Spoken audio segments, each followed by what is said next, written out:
I just started, or just I just started drafting in my first main event. Main event, yep. Okay, laying at the 11th spot. It is what it was, you know. Was not expecting Jonathan Taylor to fall to me. Okay, he's literally, I'm finding out now, my 11th ranked player.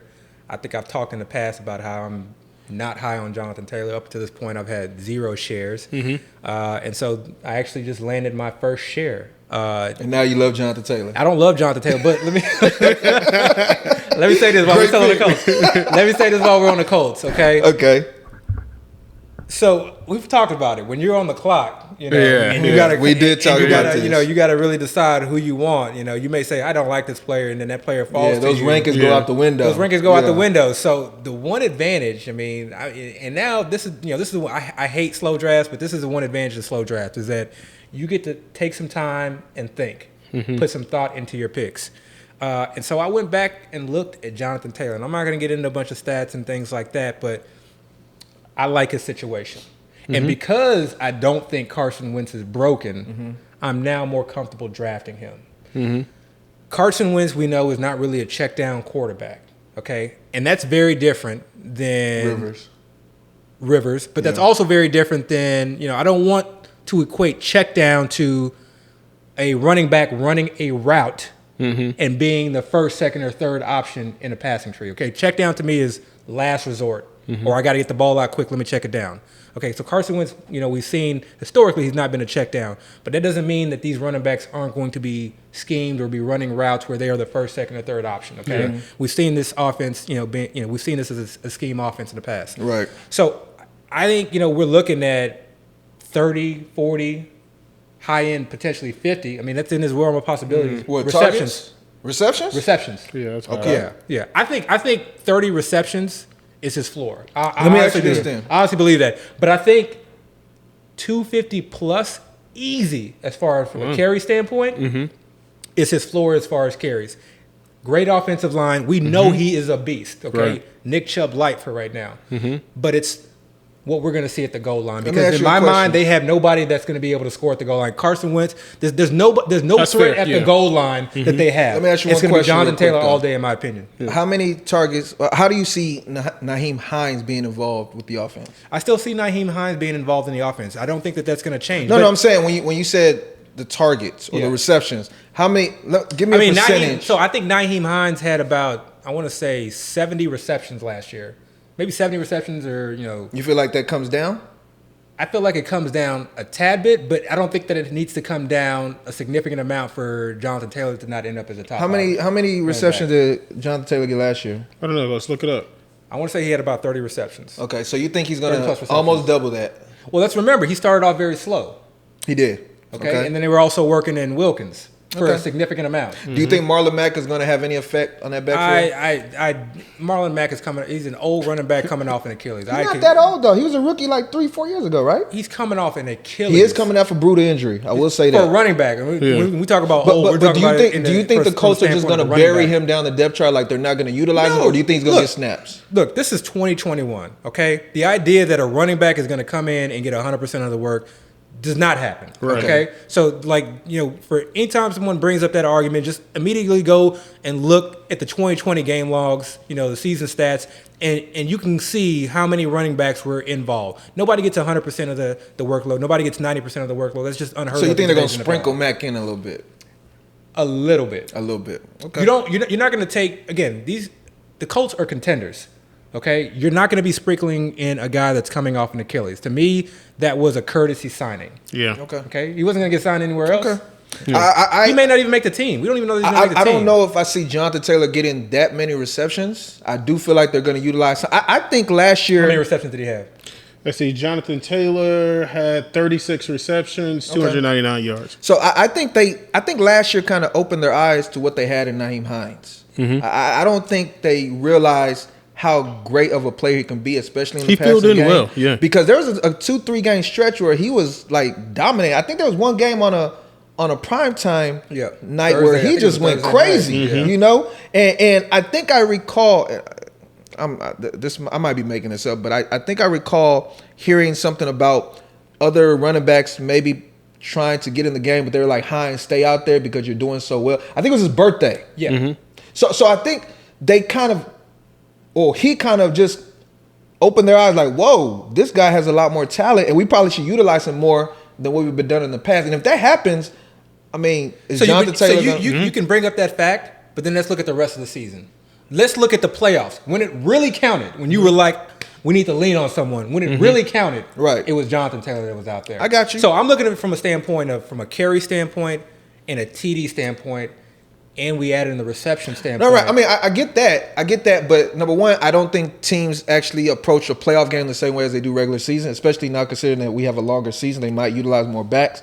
And number two, I do feel like it's gameplay dependent. Yeah. Like if you see a team that you can expose them with their running back catching passes, I don't know if they're going to be using Taylor in that aspect. They might say, Hines, get out there because we know we can utilize your strength. So I don't know. Now, if Taylor, if I find out, and obviously there's no way I'm truly going to find out, I can't predict the future, but if we were able to find out that Taylor is going to get the type of reception you're speaking of, then Taylor might be a value. Let's put it like this. Nyheim Hines maxed out what Nyheim Hines was last year.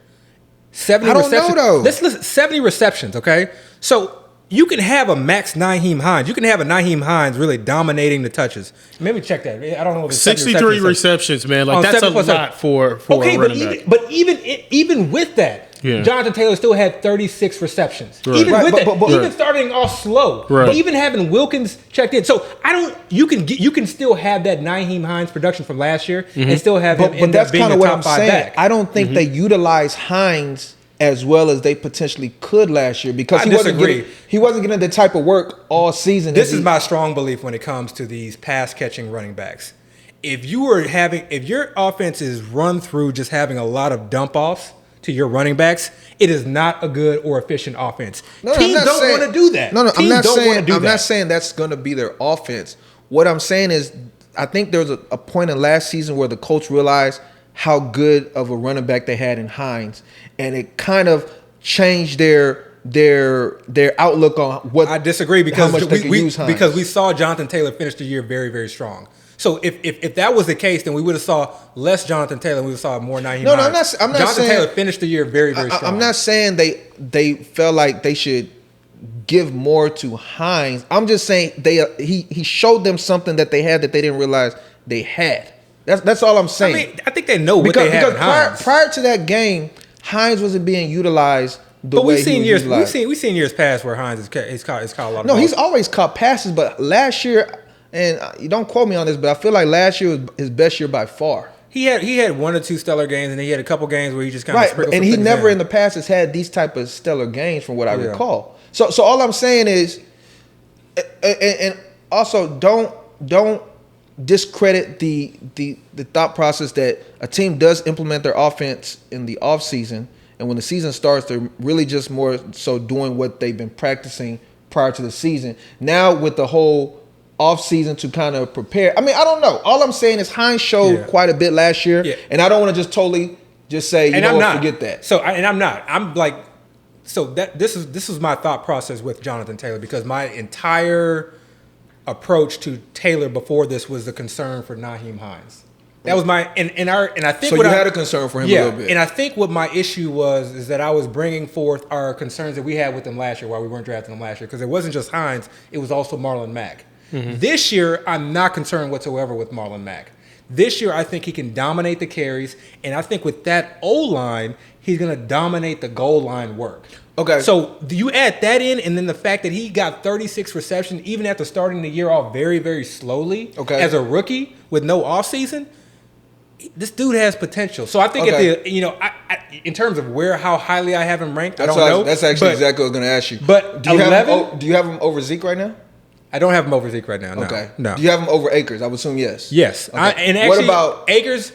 I didn't realize this, and up until I think a few weeks ago, I'm not high on Akers. Okay. So you have. I'm trying to think who else goes right after Zeke. I guess it's Zeke and then Taylor. Pretty much, yeah. And okay, I got you. And in this draft, I think I want to say Tyreek Hill. Tyreek Hill went ahead of went before the 11th spot. So you would have preferred Tyreek over Taylor then?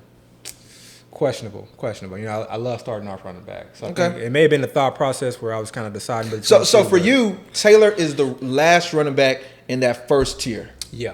I don't even know if you want to say it's the first tier because T-Mac might be in a tier in his own and maybe Cook.